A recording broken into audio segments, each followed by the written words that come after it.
السلام عليكم يا شباب، ازي حضراتكم عاملين ايه؟ احنا لسه في الشقه زي ما احنا عملنا مع حضراتكم فيديو المطبخ والحمام، ونشوف بالمره ايه عم ناصر عامل ايه النهارده. السلام عليكم يا عم ناصر.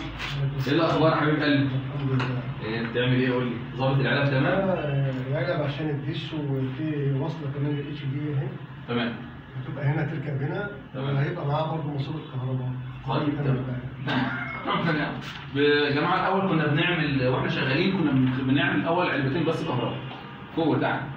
الفتره دي بنعمل ايه؟ بنبدا زودنا كمان علبه وبنحط فيها ماسوره بوصه ونص مثلا، علشان الهيد بتاع الكابل الاتش دي بنوصل التلفزيون بالريسيفر من غير ما يبقى فيه اي سلوك تبقى باينه في الحيطه، كله بيكون جوه الحيطه من خلال المواسير، تدي شكل احسن. وفي نفس الوقت عندي الاوبشن ان انا اشغله او لا في اي وقت ان شاء الله.